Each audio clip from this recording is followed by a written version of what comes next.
الله لا إله إلا الله الله أكبر الله أكبر ولله الحمد. أعوذ بالله من الشيطان الرجيم. بسم الله الرحمن الرحيم. الحمد لله رب العالمين الرحمن الرحيم مالك يوم الدين.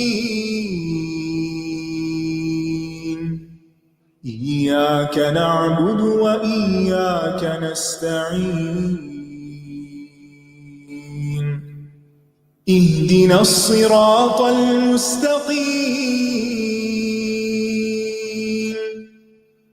صراط الذين أنعمت عليهم غير المغضوب عليهم ولا الضالين.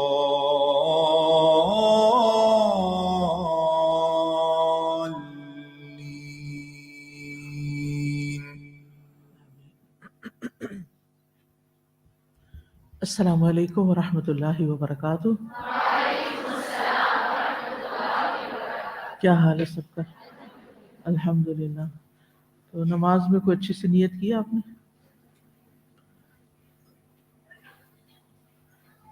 کیا سوچا جب آپ نماز کے لیے کھڑی ہوئی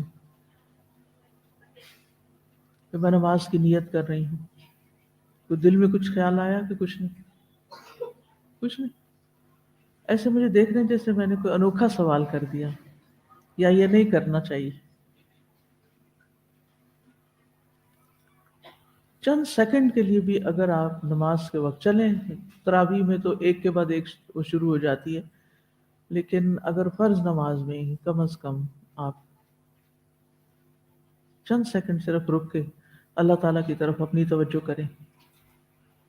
انی وجہت وجہی للذی فطر السماوات والارض حنیفا وما انا من المشرکین، کہ میری اس نماز میں کوئی ریاکاری نہیں ہوئی، یہ صرف اللہ رب العالمین کے لیے ہے. تو انشاءاللہ اس کا لطف بڑھ جائے گا. جب سنتوں کی بات ہو رہی تھی تو اس وقت میں نے بتایا تھا کہ بعض اوقات ایک نماز کے اندر کئی نیتیں بھی کی جا سکتی ہیں. تو یہاں پر سوال یہ ہے کہ کیا تحیت المسجد اور سنت نماز یا ایون فرض ایک ہی نیت سے ادا کیے جا سکتے ہیں؟ یعنی ایک نماز آپ پڑھ رہے ہیں اور اسی میں آپ کی باقی نماز بھی ہو جائے. اب حکم یہ ہے کہ جو شخص مسجد میں داخل ہوا ہے اسے چاہیے کہ بیٹھنے سے پہلے 2 رکعت نماز پڑھے. یہ ہے حکم. یہ 2 رکعتیں سنت نماز بھی ہو سکتی ہے، اور جو فجر کی ہے، مثلا فجر کے وقت داخل ہوا نا، پہلی نماز ہے. تحیت الوضو بھی ہو سکتے ہیں، اور جو سنت مؤکدہ ہے وہ بھی ہو سکتی، اور تحیت المسجد بھی ہو سکتے ہیں. اور یہ بھی ہو سکتا ہے کہ انسان لیٹ آیا ہو اور فرض نماز شروع ہو چکی ہو تو وہ فرض نماز بھی ہو، یعنی ڈائریکٹ فرض نماز میں ہی شامل ہو گیا ہو. تو اس صورت میں پھر کیا ہوگا؟ یہ کون سی نماز ہوگی؟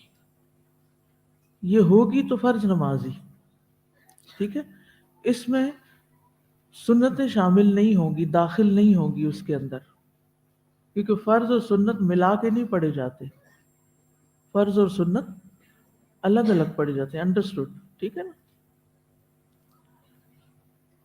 اب مثلا اگر ایک شخص طلوع فجر کے بعد مسجد میں داخل ہوا ہے، یعنی اذان ہوئی فجر کی، وہ اندر آیا، تو کیا وہ تحیت المسجد کی 2 رکعت ادا کرے یا فجر کی 2 سنتیں پڑھے؟ کیونکہ 2 رکعتیں پڑھنے کا ہے نا، یعنی کیونکہ نماز پڑھنے کا حکم ہے. کیا کہ جب کوئی مسجد میں داخل ہو تو کیا کرے؟ بیٹھنے سے پہلے 2 رکعت پڑھ لے. تو افضل یہی ہے کہ فجر کی 2 سنتوں پر اکتفا کرے اور یہی 2 رکعتیں تحیت المسجد کے قائم مقام ہو جائیں گی، کیونکہ حکم ہے کہ 2 رکعتیں پڑھے اور وہ 2 رکعتیں پڑھ رہا ہے، ٹھیک ہے نا۔ اسی طرح اگر جماعت کھڑی ہو گئی تھی اور وہ جماعت میں شریک ہو گیا تو وہ بھی تحیت المسجد کے قائم مقام ہو جائے گی، یعنی الگ سے پھر پہلے 2 رکعتیں پڑھ کے مسجد کے لیے اور پھر نماز پڑھنے کی ضرورت نہیں، وہ ڈائریکٹ نماز ہی میں شامل ہوگا۔ اسی طرح اگر آپ نماز کے لیے جاتے ہیں تو جہاں پر امام ہوتا ہے وہیں پر شریک ہو جاتے ہیں۔ مسجد میں داخل ہونے کے بعد اگر امام کھڑا ہے تو آپ جا کے کھڑے ہو جائیں گے، اگر امام رکوع میں ہے تو آپ کیا کریں گے؟ اللہ اکبر کہہ کے پہلے ساری کل ہو اللہ تک پڑھ کے پھر رکوع میں جائیں گے؟ نہیں، آپ سیدھے اللہ اکبر کہہ کے سیدھے رکوع میں چلے ہیں۔ اور اگر امام کو آپ نے سجدے میں پایا تو کیا ہوگا؟ اللہ اکبر کہہ کے سیدھا سجدے میں جائیں گے۔ اگر وہ تحیات پہ ہے تو اللہ اکبر کہہ کے سیدھا بیٹھ جائیں گے، کیونکہ امام کو فالو کرنا ہوتا ہے، ٹھیک ہے۔ تو اگر حکم کیا ہے، اگر کوئی شخص مسجد میں داخل ہو اور جماعت کھڑی ہو تو انہی کے ساتھ شامل ہو جائے، تو یہ اس کی نماز تحیت المسجد بھی شمار ہو جائے گی، کیونکہ حکم کیا تھا؟ مسجد میں بیٹھنے سے پہلے نماز پڑھنا، یہ تھا حکم، ٹھیک ہے۔ تو شرعی حکم کیا ہے کہ نماز پڑھ کر ہی بیٹھا جائے، چاہے نفل الگ سے پڑھے، چاہے سنت پڑھے، چاہے فرض پڑھے۔ اگر یہ شخص فجر کی سنتیں پڑھ لیتا ہے تو کافی ہے، ٹھیک ہے۔ اور اگر دونوں الگ الگ پڑھنا چاہے تو بھی ٹھیک ہے، کہ پہلے آیا ہے مسجد کی نماز پڑھی، پھر اس کے بعد فجر کی سنت پڑھی، پھر امام کھڑا ہوا، پھر اس کے ساتھ کون سی نماز پڑھی؟ فرض پڑھی، ٹھیک ہے۔ اس میں علماء یہ کہتے ہیں کہ افضل یہی ہے کہ فجر کی سنتیں ہی پڑھی جائیں، الگ سے تحیت المسجد اس وقت پڑھنے کی ضرورت نہیں۔ لیکن ہاں، اگر وہ کافی پہلے آ گیا، آدھا گھنٹہ پہلے آ گیا اور وہ سمجھتا میرے پاس ٹائم ہے اور میں پہلے مسجد کی پڑھ لوں، پھر جیسے ہم حرم میں جاتے ہیں تو کیا ہوتا ہے، دل کیا چاہتا ہے؟ زیادہ سے زیادہ نوافل پڑھے جائیں، ٹھیک ہے۔ تو الگ الگ بھی پڑھنے کی رخصت ہے، لیکن افضل کیا ہے کہ سنت موقدہ ہی پڑھ لی جائے، ٹھیک ہے۔ مثلا اگر کسی شخص نے گھر میں ہی سنت پڑھ لی ہے اور وہ مسجد میں آیا ہے اور ابھی فرض نماز کھڑی نہیں ہوئی، اب کیا کرے گا؟ اب تحیت المسجد پڑھے گا۔ اگر نماز کھڑی ہوگی تو پھر کیا کرے گا؟ پھر نماز میں شریک ہو جائے گا۔ واضح ہو گئی بات؟ اوکے۔ اسی طرح ایک سوال یہ بھی ہے، کیا وضو کے نفل، اذان اور اقامت کے درمیان کی 2 رکعتیں، ان کو تحیت المسجد کی نیت سے ادا کیا جا سکتا ہے؟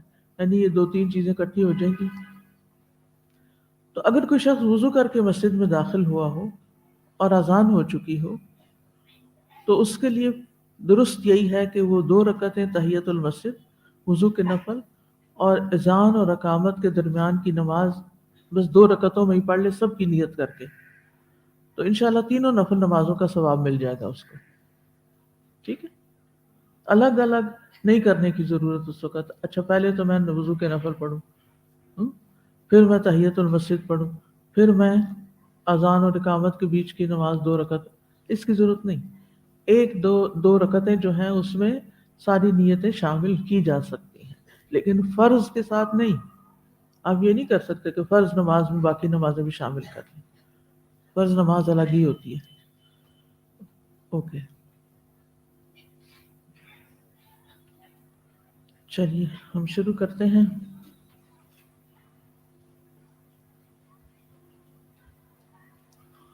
نحمده ونصلي على رسوله الكريم، اما بعد فاعوذ بالله من الشيطان الرجيم، بسم الله الرحمن الرحيم۔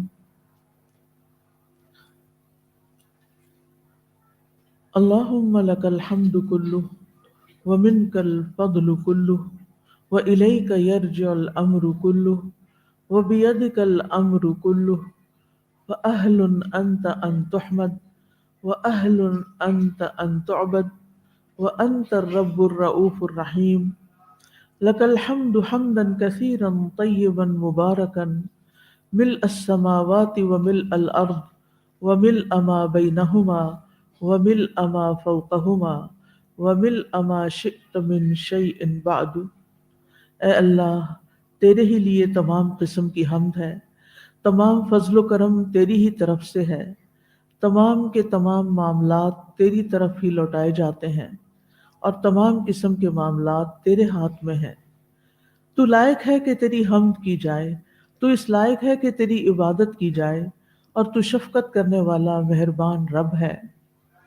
تیرے لیے بہت پاکیزہ اور بابرکت حمد ہے، آسمانوں اور زمین کو بھر کر اور ان دونوں کے درمیان کی فضا کو بھر کر اور جو ان دونوں کے اوپر ہے اس کو بھر کر، اور اے اللہ جو تو چاہتا ہے اس کو بھر کر، یعنی اتنی زیادہ ہم تیری حمد کرتے ہیں، تیرا شکر ادا کرتے ہیں، تیری تعریف کرتے ہیں اور دل سے کرتے ہیں۔ نحن نقص عليك أحسن القصص بما أوحينا إليك هذا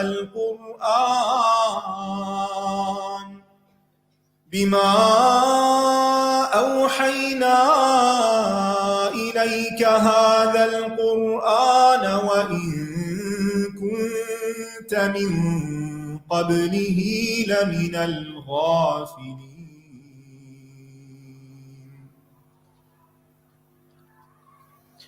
پچھلے سبق میں ہم نے پڑھا کہ جب قابیل نے حابیل کو قتل کا ارادہ کیا تو حابیل نے اسے کئی انداز سے واضح و نصیحت کی۔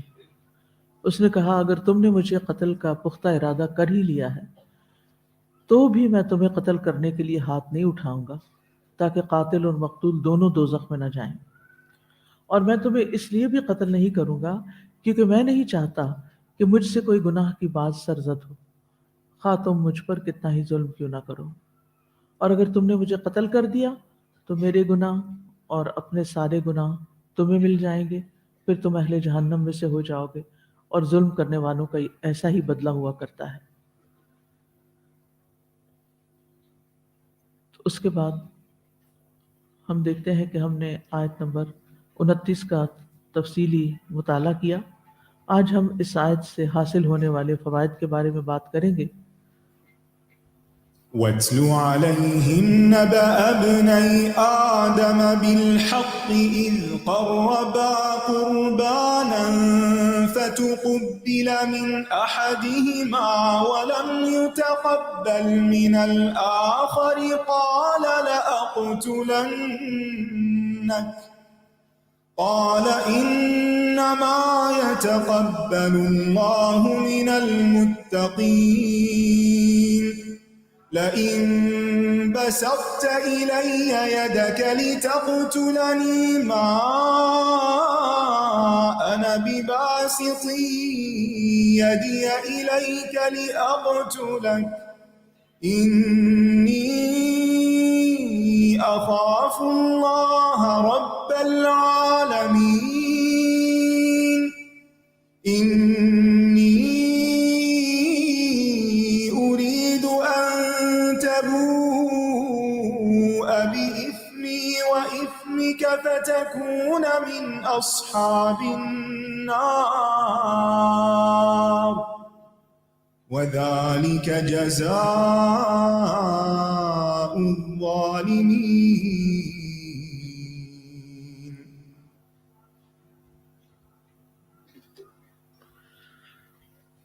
اس آیت میں ہم دیکھتے ہیں کہ حابیل کہتا ہے بے شک میں تو چاہتا ہوں کہ تو میرے اور اپنے گناہ کے ساتھ پلٹے، پھر تو آگ والوں میں سے ہو جائے، اور ظالموں کا یہی بدلہ ہے۔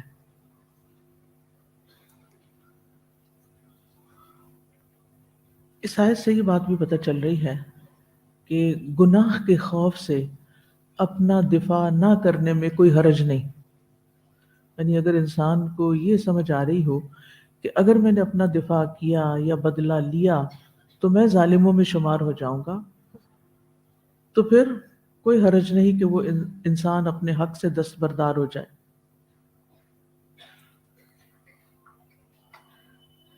ایک اور فائدہ یا ایک اور سبق جو اس آیت سے ہمیں ملتا ہے وہ یہ کہ قتل جہنم میں داخلے کا سبب ہے۔ سوال یہ پیدا ہوتا ہے کہ کیا قاتل ہمیشہ جہنم میں رہے گا؟ خوارج کے نزدیک قتل کرنے والا کافر ہو جاتا ہے، اس لیے وہ ہمیشہ جہنم میں رہے گا۔ اہل سنہ والجماع کے نزدیک وہ جہنم میں تو جائے گا لیکن ہمیشہ جہنم میں نہیں رہے گا۔ اگر اس کے اندر ایمان ہے تو وہ سزا بھگتنے کے بعد باہر آ جائے گا۔ پھر اسی طرح اس آیت سے یہ بات بھی پتہ چلتی ہے کہ ظلم جہنم میں داخلے کے اسباب میں سے ہے۔ قتل تو بہت بڑا ظلم ہے، لیکن چھوٹا چھوٹا ظلم کرنا، کسی کا حق نہ دینا، وہ بھی انسان کو آگ کی طرف لے جاتا ہے۔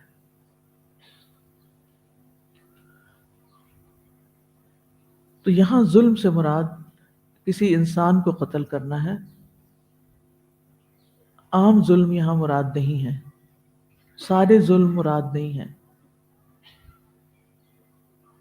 ہاں یہ ہو سکتا ہے کہ چھوٹے چھوٹے ظلم اکٹھے ہو کر، حق تلفیاں اکٹھے ہو کر انسان کی نیکیوں پہ بھاری ہو جائیں، تو اس کی وجہ سے پھر انسان آگ میں جا سکتا ہے۔ جیسے مفلس شخص کی مثال دی گئی نا، کہ اس کے پاس نیکیاں بہت ہوں گی لیکن کسی کا مال کھایا ہوگا، کسی کو مارا ہوگا، کسی کا خون بہایا ہوگا، کسی کے ساتھ، یعنی اس نے حقوق العباد میں بہت سے ظلم کر رکھے ہوں گے۔ پیچھے میں آپ کو بتا چکا ہوں ظلم 3 قسم کا ہوتا ہے، ایک اللہ کے حق میں، ایک بندوں کے حق میں، اور ایک اپنے حق میں، ٹھیک ہے؟ تو اللہ کے حق میں ظلم جو ہے وہ کیا ہے؟ شرک، اور شرک تو معاف نہیں ہوگا، اس کا کرنے والا تو ہمیشہ کے لیے جہنم میں ہے۔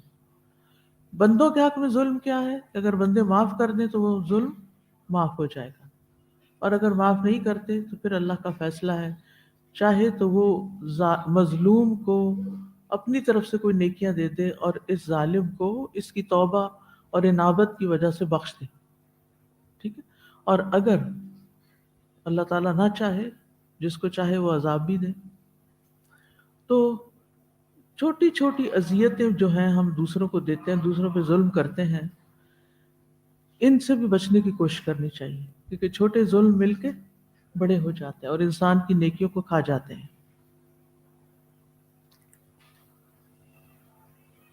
تو بات یہی ہے کہ کذالک جزاء الظالمین میں علماء یہ کہتے ہیں کہ اس میں عموم بھی مراد ہے، اگرچہ قتل کی طرف اشارہ ہے لیکن عمومی ظلم بھی شامل ہے، کہ ہر ظالم کی سزا جہنم میں داخل ہونا ہے سوائے اس کے جس سے اللہ تعالیٰ درگزر فرما دے، کیونکہ شرک کے علاوہ اللہ تعالیٰ جس کے لیے چاہے گا گناہ معاف کرے گا، ٹھیک ہے؟ شرک کا گناہ تو اس نے صاف بتا دیا، ان اللہ لا یغفر ان یشرک بہ شیئا ویغفر ما دون ذلک لمن یشاء۔ اس سے کیا پتہ چل رہا ہے کہ شرک کے علاوہ دوسرے ظلم جو اس نے کیے وہ جس کے لیے چاہے گا معاف کرے گا، تو معاملہ پھر اللہ ہی کے ہاتھ میں ہے۔ تو اس لیے انسان کو بہت محتاط ہونا چاہیے کہ کسی کا حق نہ مارے، کسی پر زیادتی نہ کرے، کسی کی جان، مال، عزت، ان سب چیزوں کے بارے میں بہت محتاط ہو، کسی پہ کوئی برا الزام، جھوٹا الزام نہ لگائے، کسی کا مال نہ چرائے، اور کسی کے جسم کو نقصان نہ پہنچائے۔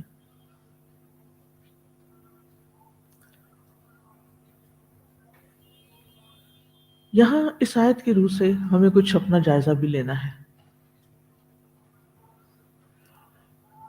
ہم دیکھتے ہیں کہ حابیل نے اس آیت میں جو آخری بات کی، انی ارید ان تبوء باسمی واسمک فتکون من اصحاب النار وذلک جزاء الظالمین، کیا اس نے آغاز اس سے کیا تھا کہ آخری وار کے طور پر یہ بات کہی تھی؟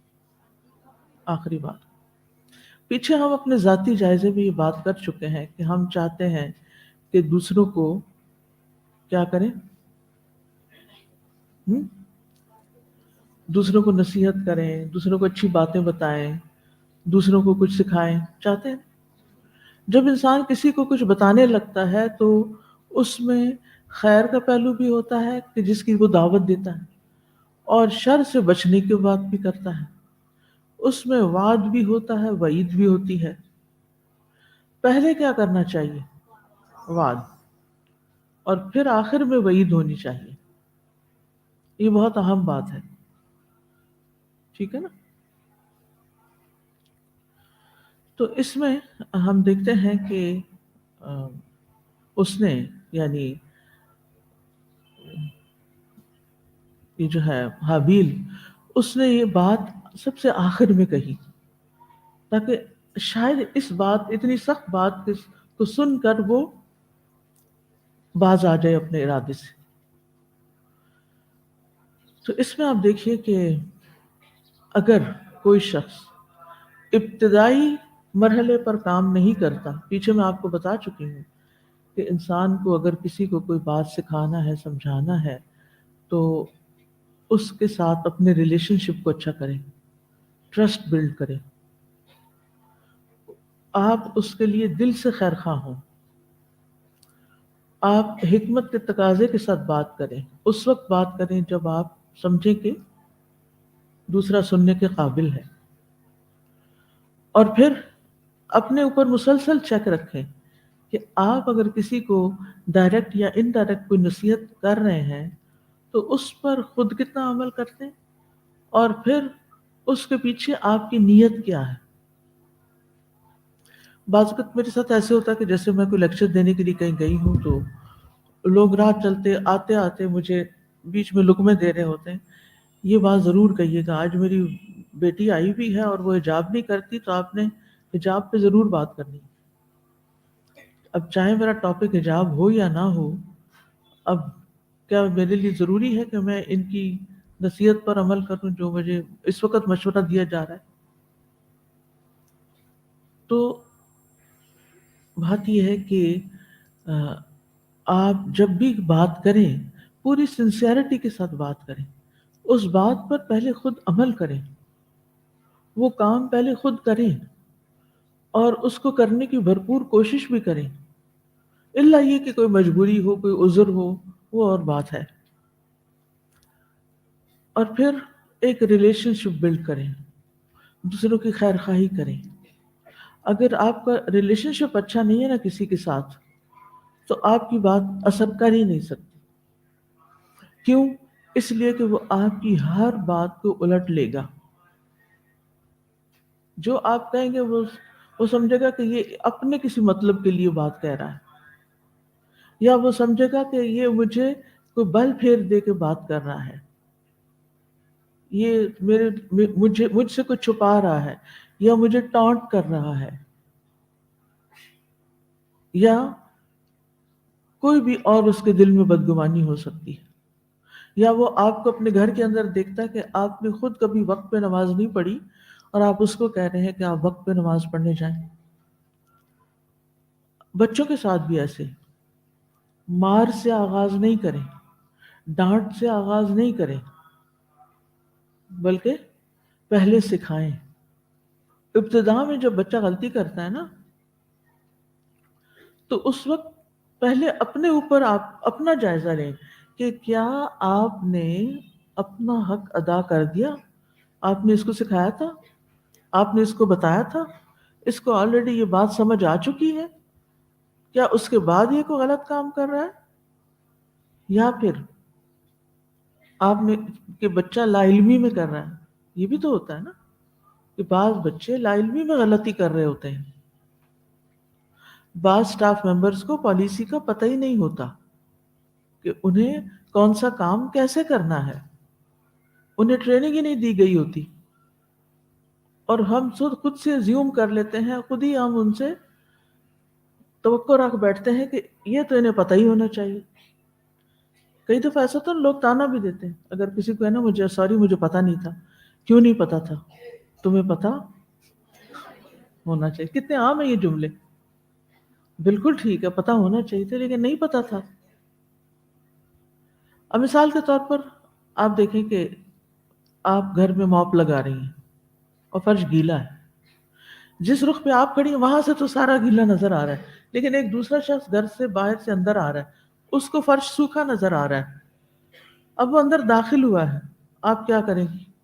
کیسے پیش آئیں گے؟ تمہیں نظر نہیں آ رہا، اور ہو سکتا ہے آپ اس سے فرینک ہو تو اس سے بڑا ٹائٹل کو دے دیں، اندھے ہو. ہم سخت سے سخت باتیں بھی پہلے ہی محلے میں کر جاتے ہیں، حالانکہ چھوٹی سی بات ہوتی ہے، اس کو آرام سے ریزالو کیا جا سکتا ہے. آپ زبان سے ایک لفظ نہ کہیں، صرف وہ موپ اٹھا کے دکھا دیں کہ یہ موپ لگ رہا ہے. باہر کے ملکوں میں تو وہ ایک پلیٹ ہوتی ہے، وہ رکھ دی جاتی ہے، وہ آئیکن رکھ دیا جاتا ہے ویٹ فلور، تاکہ لوگ خود ہی احتیاط کر لیں. لیکن اگر کسی کو نظر نہیں آ، ہو سکتا ہے کہ کوئی اوپر دیکھ کے جا رہا ہو، کوئی اپنے خیالوں میں ہو، کوئی جلدی میں ہو. بعض اوقات ایسا بھی ہوتا ہے لوگوں کو گھر آ کے جلدی واش روم یوز کرنا ہے. تو ان ساری سچویشنز کو سمجھنا نہیں چاہیے. کیا خیال ہے؟ سمجھنے کے بعد ری ایکشن شو کرنا چاہیے نا. تو آپ اپنے لیے سوال لکھیں کہ میرے ری ایکشنز یا میرے رسپانسز کیا سوچے سمجھے ہوتے ہیں یا جلد بازی پر مشتمل ہوتے ہیں. یعنی جب میں کسی کو کوئی بات کہتی ہوں، کوئی نصیحت کرتی ہوں، تو کیوں کرتی ہوں؟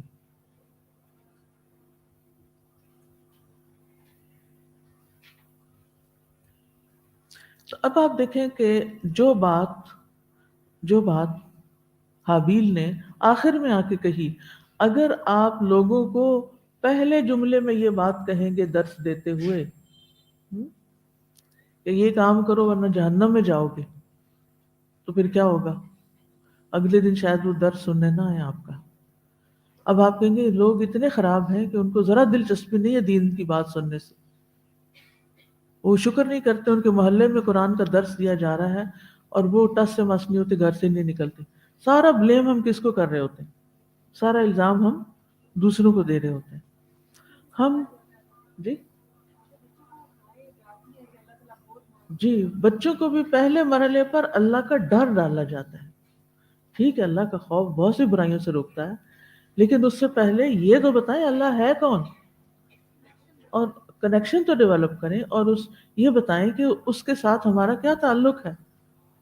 اس نے پھر اس کی نعمتیں گنوائیں، بچپن سے ہی اللہ کی نعمتیں گنوائیں کہ دیکھو کتنی چیزیں اللہ نے دی ہیں.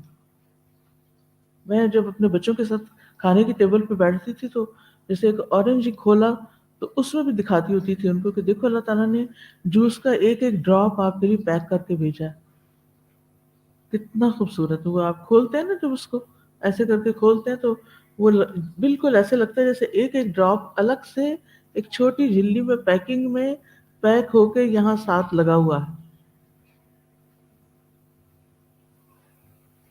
انسانوں میں کوئی ایسی سوفسٹیکیشن ہے کہ اس لیول پہ جا کے ہمارے لیے کوئی فوڈ تیار کرے، اور اتنی محنت سے اور اتنے پیار سے. اللہ پہ پیار آتا ہے. اور اسی طرح کی بے شمار چیزیں ہیں جو آپ کھانوں کے رنگ ہی سے دیکھ رہے ہیں. یعنی ہر روز کو نئی بات ہونی چاہیے کہ جو بچے توجہ سے سنیں. تو بچوں کو اللہ سے ڈرانے سے پہلے اللہ کے ساتھ اللہ کی پہچان کروائیں، اللہ کی نعمتیں یاد کرائیں، اللہ کی جنت کے بارے میں بتائیں، اور پھر اس کے ساتھ ساتھ یہ بھی بتائیں کہ جو اچھا بچہ نہیں ہوتا پھر اس کے لیے اللہ تعالیٰ اس سے ناراض ہو جاتے ہیں. اور پھر کیوں ناراض ہوتے ہیں؟ ان کا حق ہے کہ وہ ناراض ہوں. اور پھر اگر کوئی بالکل نہیں مانتا، توبہ نہیں کرتا، پھر اس کو سزا بھی دیتے ہیں، اور اس کی سزا یہ ہے. اگر تو یاد رکھیے، اگر ہم کسی کو پہلی ہی ملاقات پر، پہلی ہی تعلیم کے موقع پر سخت سے سخت بات کر جائیں گے تو یہ چیز اس کے اندر سرکشی پیدا کر دے گی، ضد پیدا کر دے گی، اور وہ پھر کیا کہے گا؟ اچھا ایسا ہے تو ایسے ہی سی، پھر میں نہیں آتا.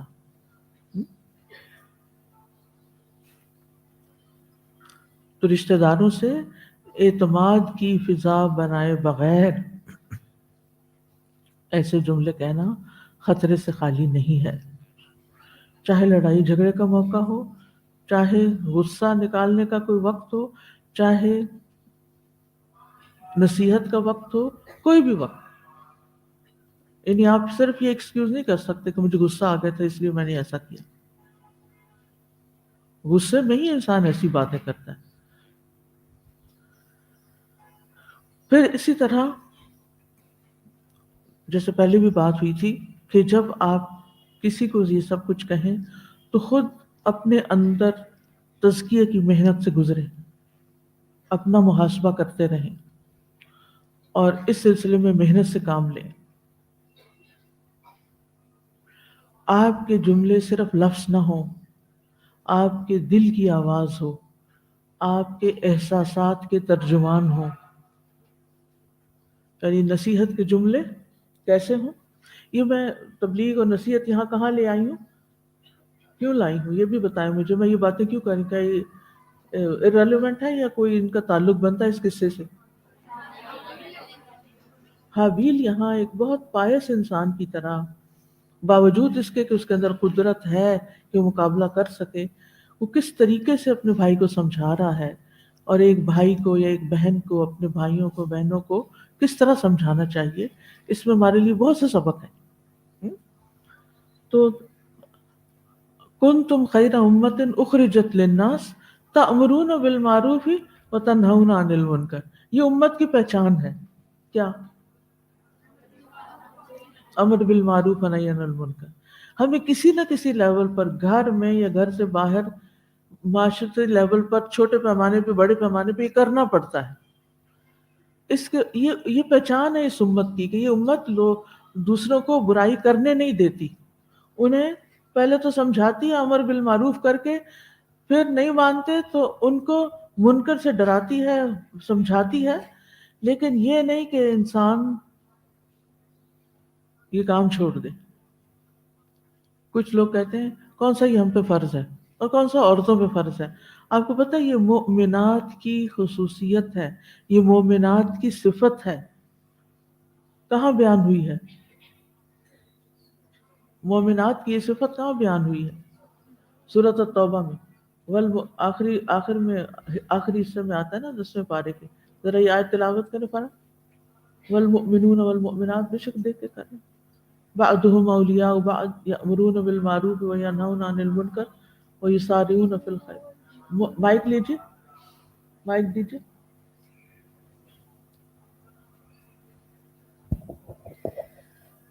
والمؤمنون والمؤمنات بعضهم أولياء بعض يأمرون بالمعروف وينهون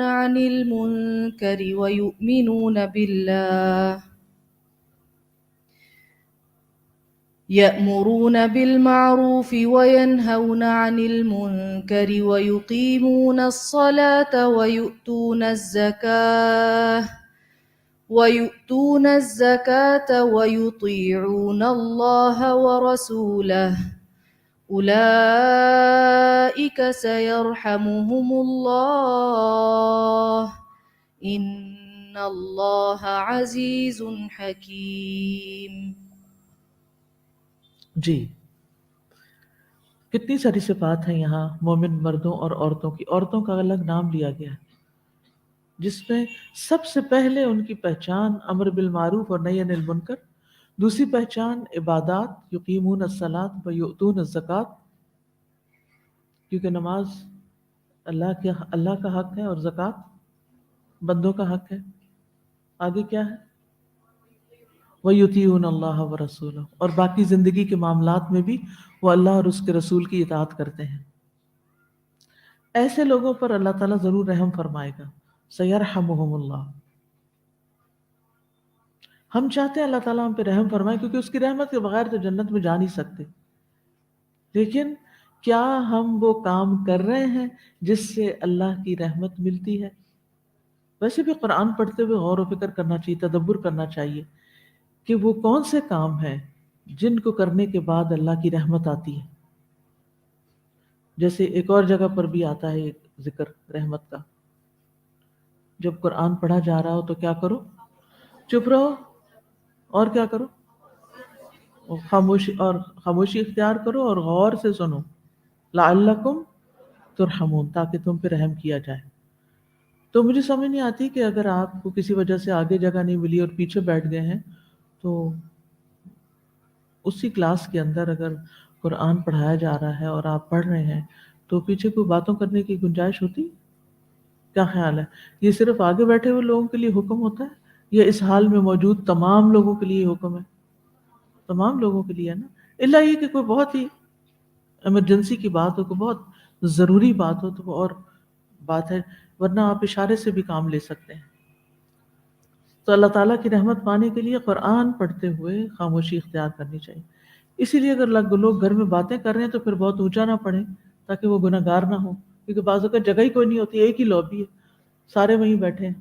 اب کسی کو ضرورت ہے، کوئی ماں بچے کے ساتھ بات کر رہی، کوئی بچہ شور مچا رہا ہے اور آپ اونچی اونچی تلاوت کر رہے ہیں، چلو ٹھیک ہے، بچے کی حد تک تو اس کو تو پتہ نہیں ہے نا، وہ قرآن بھی سنتا رہے، اور اگر اس نے چھوٹی موٹی بات کر لی، لیکن اس کو بھی پتہ ہونا چاہیے کہ ماں اس وقت لاؤڈلی نہیں بول رہی، کہ باپ قرآن پڑھ رہا ہے، تلاوت کر رہا ہے، پورے گھر میں آواز آ رہی ہے، کیونکہ آنی چاہیے، بچوں کو پتہ چلے.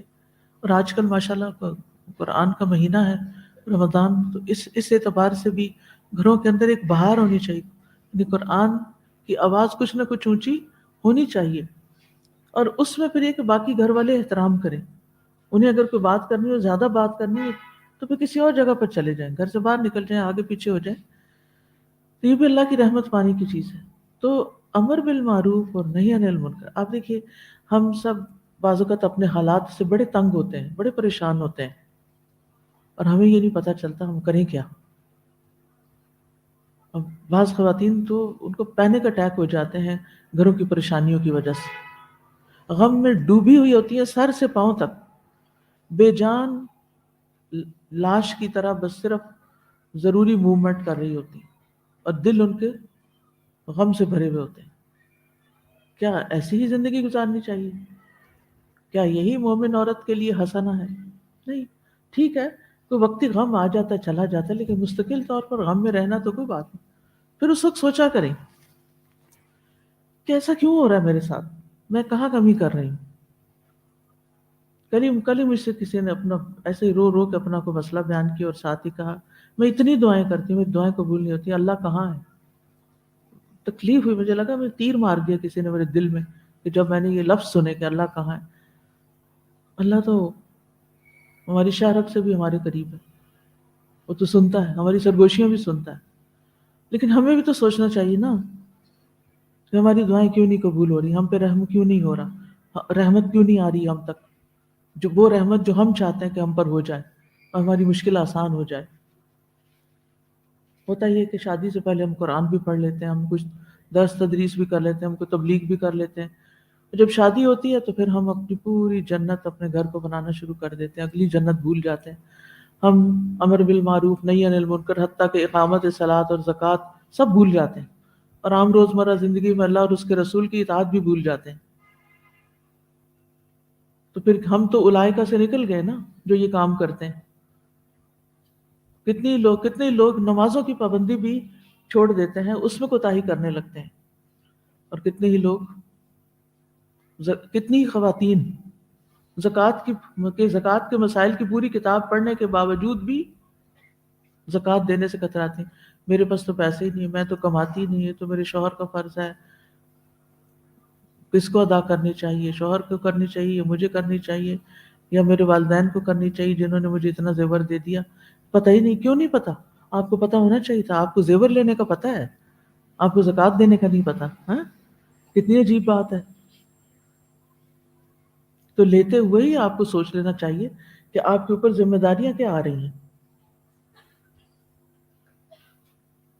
ٹھیک ہے، تو یہ کام تو کرنا ہی کرنا ہے نا، چھوٹے لیول پہ کریں یا بڑے پہ کریں، ایک بندے سے کریں یا ہزاروں سے کریں. امر بالمعروف اور نہی عن المنکر اس امت کا کام ہے، اس کی ذمہ داری ہے، مردوں کی بھی ہے اور عورتوں کی بھی ہے. تو اس کام کو کرنے کے لیے یہ کام اصل میں نا ہمیں ہی سنوارنے کے لیے آیا، سچ پوچھے تو اندر باہر سے ہمیں سنوارنے کے لیے آیا، کیونکہ اس کے ساتھ شرائط بہت ساری، جیسے نماز کی شرائط ہے نا بہت ساری، زکوٰۃ کی بھی کچھ ہے، ایسے ہی امر بالمعروف اور نہی عن المنکر کی بھی ہیں، کہ کچھ کام اس سے پہلے ہمیں خود بھی کرنے ہوں گے اور پھر ہم کرنے کے قابل ہوتے ہیں امر بالمعروف۔ جو کام ہم خود نہ کر رہے ہوں ہم دوسرے کو کیسے کہہ سکتے ہیں کہ وہ کرے؟ ٹھیک ہے۔ اسی طرح جب ہم کسی کو کچھ کہنے لگتے ہیں تو دوسرے شخص کے بارے میں اپنے گمان درست رکھیں، اپنی نیت درست رکھیں، اپنے قول و فعل کے تضاد کو دور کریں، اللہ کا تقوی ساتھ رہے، تانے نہ دیں دوسروں کو، برا محسوس نہ کرائیں، اپنے حقیقی جذبات کا اظہار کریں۔ اگر آپ کو ان سے محبت ہے، اگر آپ ان سے خیرخواہی رکھتے ہیں تو اس کا اظہار کریں کہ دیکھو بیٹا، یہ جو تم نماز میں لیٹ ہوتے ہو نا، ایک رکعت تمہاری چلی جاتی ہے، مجھے تمہاری بڑی فکر ہے، میں تمہارے انجام کے بارے میں ڈرتی ہوں، مجھے ڈر ہے کہ تمہاری اتنی ساری نیکیاں روز کم ہو جاتی ہیں۔ یعنی یہ بجائے اس کے کہنا کہ تم ایسے ہو تم ویسے ہو، تمہارے اس فعل سے مجھے یہ اور یہ کنسرن ہے، مجھے یہ اور یہ تکلیف ہے۔ آپ اپنے جذبات کا اظہار، پیچھے وہ تھا نا کہ جذبات کا اظہار، اس پہ بات کر چکے ہیں ہم، اپنے جذبات کا اظہار کرنا بھی آنا چاہیے، صرف اندر ہی اندر گھٹ کے نہ مر جائیں، صرف اندر ہی اندر رکھ کے نہ رہ جائیں، لیکن اگر ان کا اظہار کریں تو کیسے کریں؟ یہ طریقہ نہیں آتا، اس لیے ہم نہ کرتے ہیں یا کرتے ہی نہیں، اور یا پھر ایسا کرتے ہیں کہ دوسرے توبہ کریں۔ صرف انسانوں کی نہیں، برتنوں کی بھی شامت آ جاتی ہے، وہ بھی ٹوٹ پھوٹ کا شکار ہونے لگتے ہیں۔ تو بچپن سے ہی بچوں کو ٹرین کرنا چاہیے کہ جذبات کا اظہار کیسے کرنا ہے۔ بات بات پر چیخ پکار اور زمین پہ لیٹ جانا اور ماں کو ٹانگیں مارنا اور بال کھینچنا، اگر کوئی بچہ ایسا کر رہا ہے بچپن میں تو لاڑ پیار میں اس کو ٹالیں نہیں، اس کو پکڑ لیں، اس کو بٹھا لیں، اس کو طریقہ سے کھائیں۔ میں تو صاف کہتی ہوں اپنے بچے، اگر اس طرح بات کرو گے تو بات نہیں مانی جائے گی، اگر آپ آرام سے صحیح سے اپنا نقطہ نظر سمجھاؤ گے تو میں سمجھ جاؤں گی، اگر ماننے کی بات ہی تو مانوں گی، اور اگر نہیں ماننے کی ہوگی تو تم جو چاہو کر لو، وہ نہیں مانی جائے گی، بات ختم۔ یعنی محبت کا اظہار بھی کریں اور اپنی فرمنس بھی شو کریں، جذباتی لہجے بدل دیں۔ اس کا یہ مطلب نہیں کہ جذبات میں کبھی محبت میں پیار سے لاڈ سے آواز نہ نکالیں یا غصے سے آواز نہ نکالیں، ٹھیک ہے وہ اپنی جگہ وہ بھی اچھی لگتی ہے، لیکن ہر وقت تانا دینا، ٹانٹ کرنا، دوسرے کو بلٹل کرنا، اس کو برا فیل کرانا اور پھر اس کے ساتھ 10 نصیحتیں کرنا، اسی لیے ہماری کوئی نصیحت اثر نہیں کرتی۔ پھر ہم نے اپنا یہ بھی جائزہ لینا ہے کہ میں خود دن بھر میں کوئی ایسے کام تو نہیں کرتی جو ظلم کی کیٹیگری میں آتے ہوں، قابل مذمت ہو، اور پھر یہ کہ میرے اعمال کا دوسروں پر کیا اثر پڑ رہا ہے۔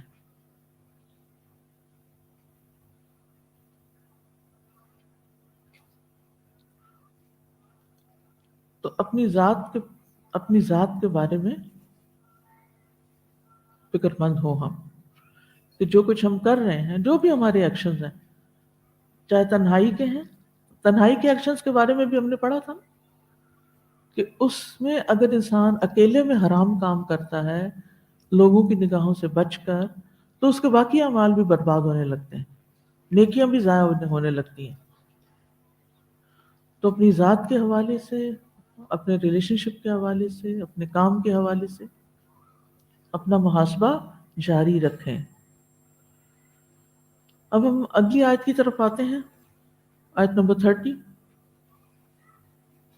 فطوعت له نفسه قتل أخيه فقتله فأصبح من الخاسرين۔ تو اس کے نفس نے اپنے بھائی کو قتل کرنا اس کے لیے آسان بنا دیا، سو اس نے اس کو قتل کر دیا، پھر وہ خسارہ پانے والوں میں سے ہو گیا۔ واعظ و نصیحت کے باوجود، ڈانٹ کے باوجود جب قابیل گناہ کے ارادے سے باز نہ آیا، اس نے اپنے بھائی کی پر اثر نصیحت قبول نہ کی، جو ایسی نصیحت تھی کہ جس کی وجہ سے انسان کے دل میں ایمان اور اللہ کا خوف پیدا ہوتا ہے، آخرت کی سزا یاد آتی ہے۔ اور ایسا واعظ جو ایک بھائی ایک خون کے رشتے کی بنا پر اپنے بھائی کو کر رہا ہے، تو پھر کیا ہوا؟ یعنی اس نے یہ بات نہیں مانی، اپنے ارادے سے نہیں ہٹا اور اپنے ظلم کو جاری رکھا، تو اللہ تعالیٰ فرماتے ہیں فَطَوَّعَتْ لَهُ نَفْسُهُ قَتْلَ أَخِيهِ۔ ایک طرف کیا ہے؟ یہ ساری خیر خواہی ہے، حابیل کی پر اثر نصیحتیں ہیں، اور دوسری طرف اس کے مقابلے میں کیا ہے؟ نفس کی بات سننا، نصیحت نہ سننا، نفس کی آواز سننا، نفس کی بات، نفس کے پیچھے چلنا۔ یہاں یہ لفظ بڑا زبردست ہے، طوعت لہو، طوع، سورۃ یوسف میں آتا ہے سب والا، یہاں آ رہا ہے طوع لہو نفسہ، تو نفس کی بھی کئی چالیں ہیں، کہیں سب والا ہوتا ہے اور کہیں طوع ہوتا ہے۔ قرطبی کہتے ہیں اللہ کے فرمان فطوعت لہو نفسہ کا مطلب ہے کہ اس کے نفس نے اس کے لیے اس کام کو آسان کر دیا۔ دوسرا معنی ہے اس کو اس پر آمادہ کر دیا، شجاعت دلائی، خوشنما بنا دیا۔ مجاہد کہتے ہیں کہ اس کے نفس نے اس کی حوصلہ افزائی کی، کر لو کچھ نہیں ہوتا۔ قتادہ کہتے ہیں اس کے نفس نے اس کو خوشنما بنا کر پیش کیا۔ کہا جاتا ہے طاع الشیء یطوع، یعنی یہ چیز آسان اور مطیع ہو گئی۔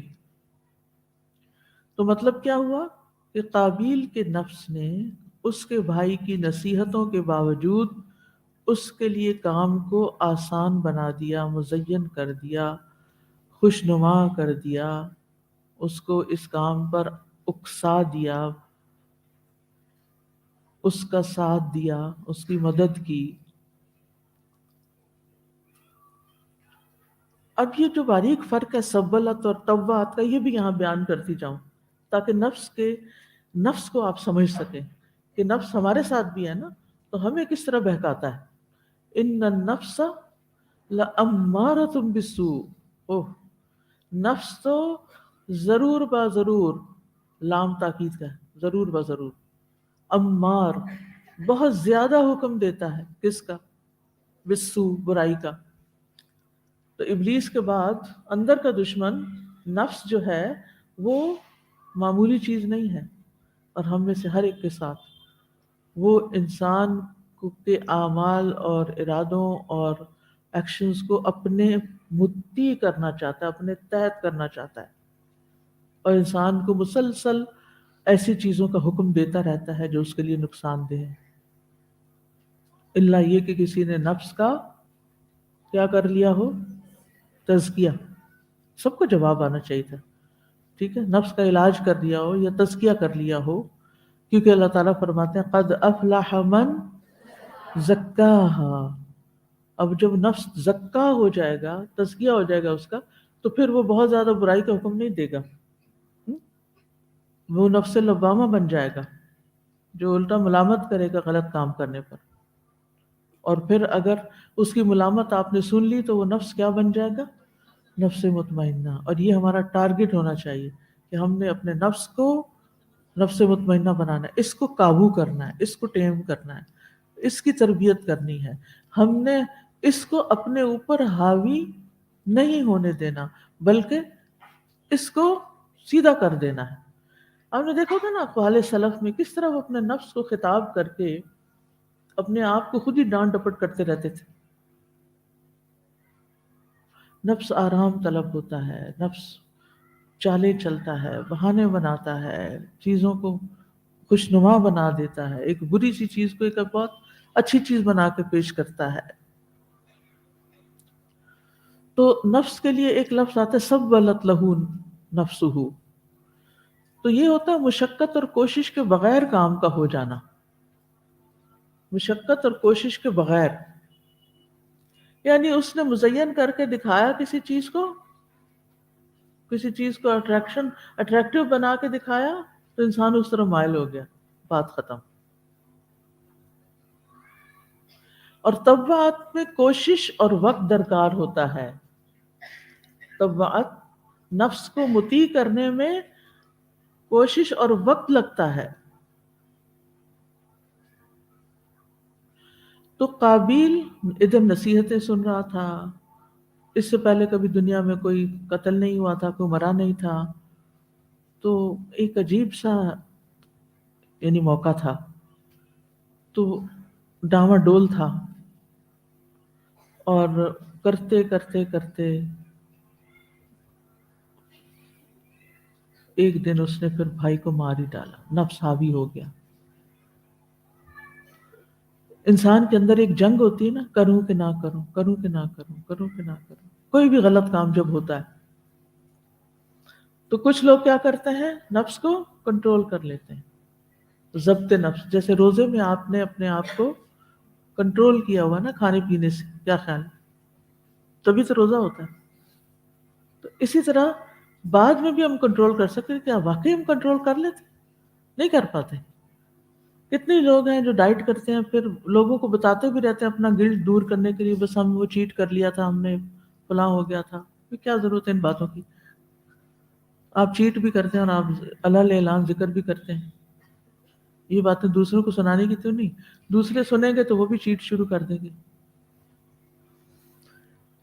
تو سولت لہو نفسہ، یہ سامری کے بارے میں آتا ہے کہ سامری کے لیے بچڑا بنانا ایک آسان کام تھا، اس نے آسانی سے لوگوں کا مال اکٹھا کیا اور ایک بچڑا بنا دیا، لیکن طبعات میں کوشش اور وقت درکار تھا اور شدت کا بھی معنی تھا، اس لیے یہاں قابیل کے معاملے میں طبعات کا لفظ آیا کہ اس کو اپنے نفس کو اس فعل پر آمادہ کرنے میں ایک وقت لگا۔ اس کی مثال آپ یوں دیکھیے،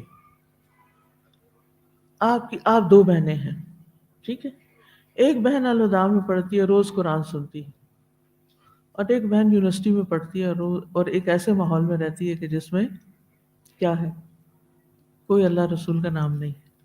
اچھا، اب ایک ہی کام ہوتا ہے، مثلا کسی کی شادی پہ جانا یا عید کے کپڑے بنانے، اب دونوں میں کیا فرق ہوگا؟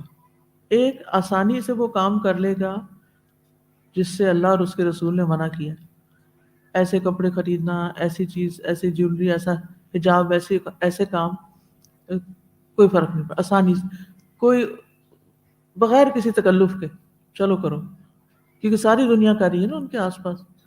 لیکن جو بچی قرآن پڑھ رہی ہے اور روز نصیحتیں سن رہی ہے، وہ اگر ویسا کام کرے گی جو اس نے کیا جس کو علم ہی نہیں، تو اس کو وقت لگے گا وہاں تک آنے میں۔ یہ چونکہ نصیحتیں سن رہا تھا قابیل، تو کیا ہوا، اس کو وقت لگا اپنے آپ کو آمادہ کرنے میں، اس کے لیے یہ لفظ استعمال ہوا طوع، اس میں شدت کا معنی بھی ہے، یعنی قتل کرنے اور نہ کرنے پر طرح طرح کے خیالات آئے اس کو، مثلا یہ کہ قتل کر دو اس کو، تو اب دوسرا ضمیر کہتا ہے نہیں نہیں قتل نہیں کرنا، پھر خیال آتا ہے اس نے میرے ساتھ یہ اتنی بڑا ظلم ہو گیا ہے، اس کی وجہ سے ہوا، پھر ضمیر کہتا ہے نو نو نو قتل نہیں کرنا، نفس امارہ کہتا ہے اقتل، ضمیر کہتا ہے، لوامہ کہتا ہے لا تقتل، جنگ چلتی رہتی ہے اندر۔ آپ کے اندر کبھی کسی کام کے لیے کوئی جنگ چلی؟ اکثر ہی ایسے ہوتا ہے۔ اچھا، نفل بیٹھ کے پڑھوں کہ کھڑے ہو کے پڑھوں، پڑھوں بھی کہ نہ پڑھوں؟ اب یہ سارا ہوتا تو نفس ہی ہے نا پیچھے، نفس نہیں مان رہا ہوتا کہ اب اتنی دیر ہو گئی ہے نماز پڑھتے پڑھتے، اور کچھ تو واقعی جیسے بچے ہوتے ہیں نا، سلام پھیرتے ہی ایسے دوڑتے ہیں مسجد سے جیسے جیل سے رہا ہوئے ہوں۔ کیونکہ ابھی انہوں نے اپنے نفس کا تزکیہ نہیں کیا نا، اس کو اپنا یعنی رام نہیں کیا. تو بعض صورتوں میں نفس کنٹرول ہو جاتا ہے اور بعض صورتوں میں نفس غالب آ جاتا ہے. یہاں قابیل کے ساتھ کیا ہوا؟ نفس غالب آ گیا. تو یہ لفظ بہت گہرا ہے اور بہت بلیغ اور مؤثر ہے، اور تفعیل کا صیغہ بھی ہے. تفعیل کے صیغے میں اس بات کی طرف اشارہ ہے کہ وہاں کئی ایک چیزیں تھیں جو اس کو قتل پہ بھڑکانے والی تھیں اور اس کے نفس کو ورغلانے والی تھیں. کچھ شر کے اسباب تھے جو اس کو اس طرف قدم اٹھانے کی دعوت دے رہے تھے، اور کچھ خیر کی آواز بھی تھی جو رکاوٹ تھی. بالآخر خیر اور شر کے درمیان جو جنگ چل رہی تھی اس میں کیا غالب آ گیا؟ شر غالب آ گیا. اب یہاں ذاتی جائزہ آپ نے کیسے لینا ہے؟ کیا سوال ہو سکتا ہے؟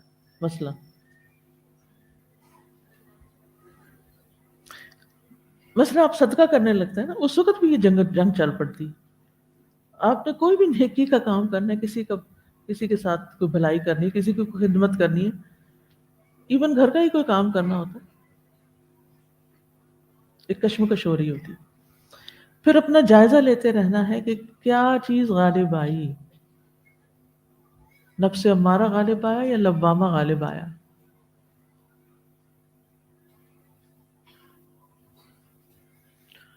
اور دونوں کے کانسیکوینسز کیا ہوتے ہیں. اگر نفس امارہ غالب آ گیا تو پھر کیا ہوا؟ فَأَصْبَحَ مِنَ الْخَاسِرِينَ، وہ نقصان اٹھانے والوں میں سے ہو گیا. کیا تھا یہ خسارہ؟ دنیا میں بھی خسران اور آخرت میں بھی.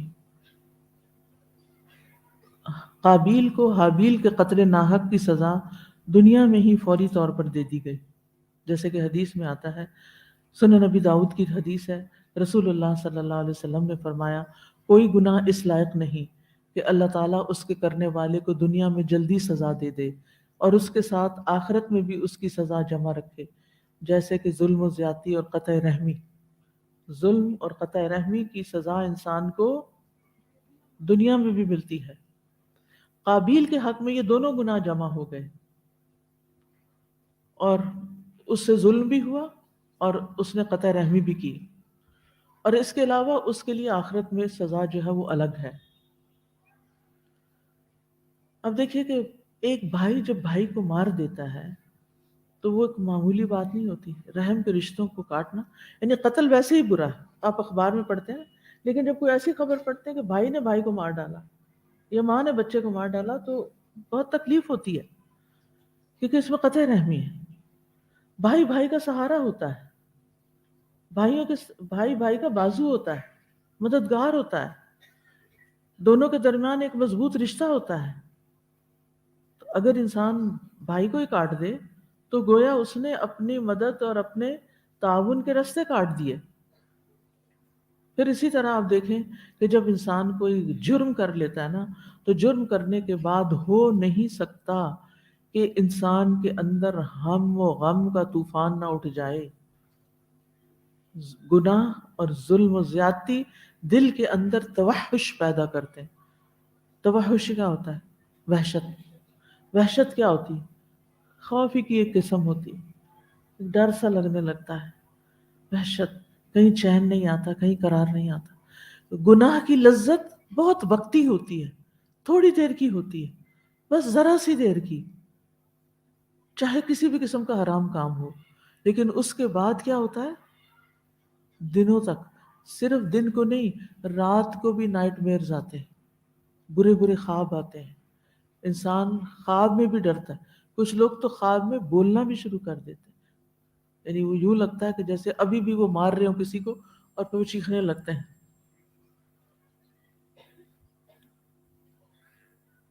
انسان ہدایت سے محروم ہو جاتا ہے، دل سخت ہو جاتا ہے، اور آخرت میں خسارہ غضب، لعنت اور عذاب کی شکل میں ہوگا. تو اس آیت سے یہ بات پتہ چلتی ہے کہ برائیوں کا حکم دینے والا نفس بہت خطرناک ہے اور اس کی چالوں سے بچ کے رہنا چاہیے. اور نفس امارہ کی بات نہیں ماننی چاہیے جو کثرت سے برائیوں کا حکم دیتا ہے، اور وہ عام طور پر نافرمانی کے کاموں کو خوشنما اور آسان بنا دیتا ہے۔ تو انسان کو اپنے نفس کے حوالے سے محتاط اور بیدار ہونا چاہیے۔ اب دیکھیں کہ آدم علیہ السلام کو کس نے ورغلایا تھا؟ ابلیس نے۔ وہاں نفس نہیں تھا، ان کا اپنا ارادہ نہیں تھا کہ وہ اس درخت کا پھل کھائیں گے، لیکن ابلیس پیچھے آیا۔ اور یہاں عام انسانوں کو کیا ہوتا ہے؟ وہ تو پیغمبر بھی تھے نا، عام انسانوں پیغمبروں کے اوپر نفس حاوی نہیں ہوتا، لیکن عام انسان جو ہوتے ہیں وہ ٹھوکر کھا جاتے ہیں، پھسل جاتے ہیں۔ تو اس لیے انسان کو ہوش مند رہنا چاہیے، اور ہوش مندی کے لیے کیا کرنا ہوتا ہے؟ ہوش مندی کس چیز کا نام ہے؟ تقویٰ۔ اپنے اندر تقویٰ پیدا کرنا ہوگا، اللہ کا ڈر۔ پھر خواہش پرستی سے بچنا چاہیے، ہر وقت وہ کام نہیں کرنے چاہیے جن کا بس دل چاہ رہا ہے۔ کیوں کر رہے ہو؟ دل چاہ رہا ہے، بس میرا دل کہتا ہے کہ میں یہ کروں۔ تو دل کو اپنا معبود نہیں بنائیں۔ افرأیت من اتخذ الہہ ہواہ واضلہ اللہ علی علم وختم علی سمعہ وقلبہ وجعل علی بصرہ غشاوہ، بھلا آپ نے اس شخص کے حال پر بھی غور کیا جس نے اپنی خواہش نفس کو اپنا الہ بنا رکھا ہے، اور اللہ نے علم کے باوجود اسے گمراہ کر دیا۔ استغفر اللہ۔ یعنی بعض اوقات علم والے بھی نفس کی خواہش کے تابع ہو جاتے ہیں اور غلط کام کر جاتے ہیں، اور اس کے کان اور دل پر مہر لگا دی اور اس کی آنکھ پر پردہ ڈال دیا۔ اب اللہ کے بعد کون ہے جو اسے ہدایت دے؟ کیا تم غور نہیں کرتے؟ سورۃ الاعراف میں آتا ہے نا ایک شخص کا قصہ، بلعم بن باعور کا۔ اس نے کیا کیا تھا؟ اللہ نے اس کو اپنی آیات کا علم دیا، فانسلخ منہا، وہ ان آیات کو اس نے پھر چھوڑ دیا، خیر بات کر دیا۔ فاتبعہ الشیطان، شیطان پیچھے لگ گیا، فکان من الغاوین، تو بہکنے والوں میں شامل ہو گیا۔ یہ شخص قرآن کا عالم تھا، اپنی کتاب کا عالم تھا، تورات کا، یہ جو بھی کتاب تھی اس کے وقت ہی بنی اسرائیل کا ہی بتایا جاتا ہے۔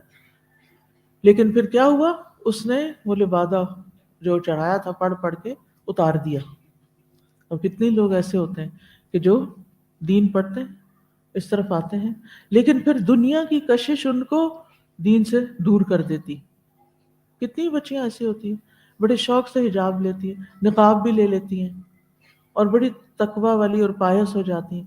جو ہی کسی یونیورسٹی میں جاتی ہیں یا شادی کسی ایسی جگہ پہ ہو جاتی ہے تو آہستہ آہستہ دوسروں کی ناراضگی کے ڈر سے، انسانوں کی ناراضگی کے ڈر سے کیا کرتے ہیں؟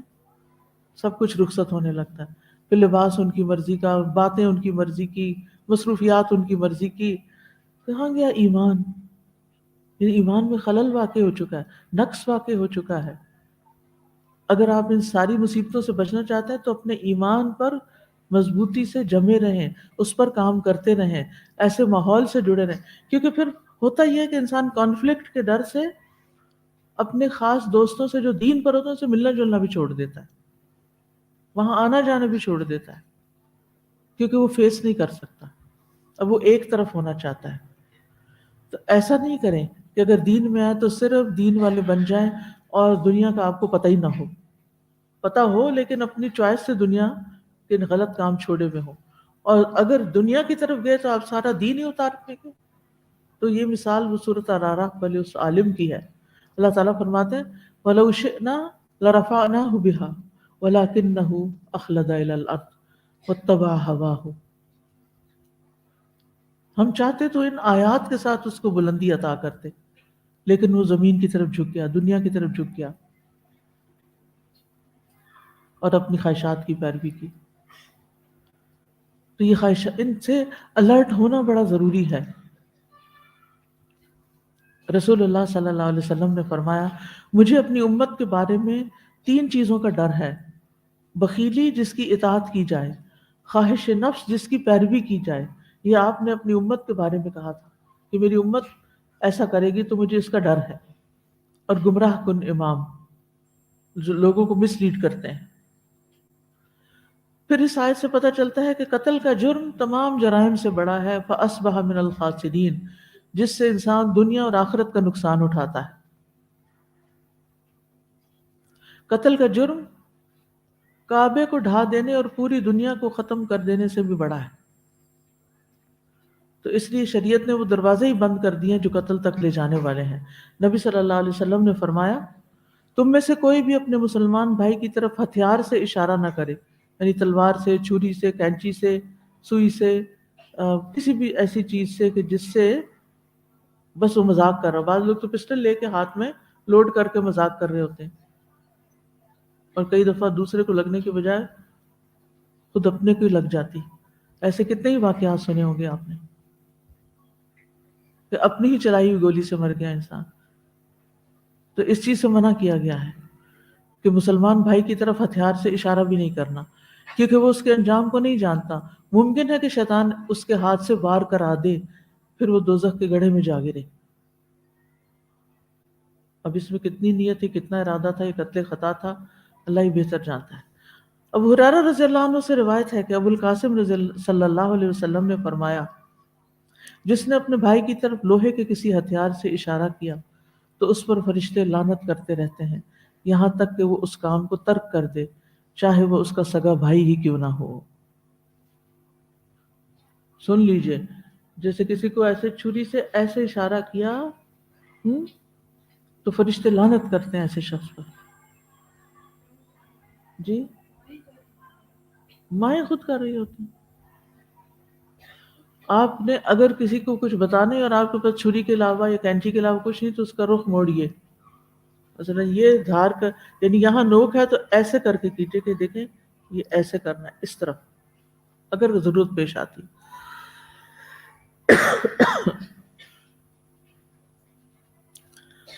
عام طور پر قتل کرنے والے قاتل کی نفسیات کیا ہوتی ہے کہ وہ جیت گیا، اس نے اپنے مد مقابل کو ڈھا لیا، ختم کر دیا، مسئلہ ختم ہو گیا، واقعی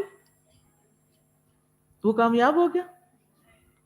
اللہ تعالیٰ یہاں فرماتے ہیں فَأَصْبَحَ مِنَ الْخَاسِرِينَ، کامیاب نہیں ہوا، اور وہ کیا سمجھ رہا تھا کہ میں مار کے کامیاب ہو جاؤں گا اور اس لڑکی سے شادی کر لوں جو اس کی وجہ سے نہیں ہو پا رہی۔ بہت دفعہ لوگ قتل کو حل سمجھتے ہیں مسائل کا، اپنے آپ کو قتل کرنا یا کسی اور کو قتل کرنا مسائل کا حل نہیں ہے، بلکہ انسان اپنے آپ کو خسارے میں ڈال دیتا ہے۔ جیسے حسد کرنے والا اپنے آپ کو خسارے میں ڈالتا ہے۔ پھر یہ بھی یاد رکھیے کہ کسی کو اللہ اکبر، اللہ اکبر،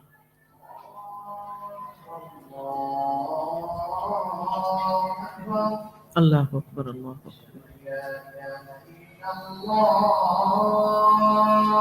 اشہد ان لا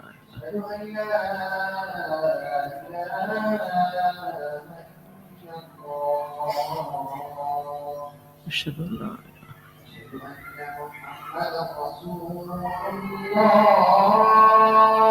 اشہد ان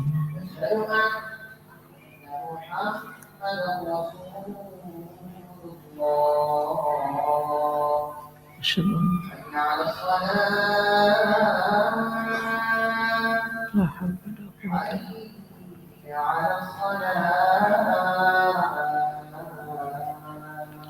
لا حول ولا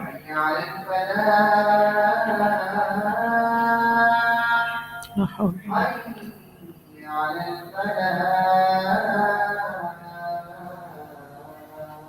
لا حول ولا اللہ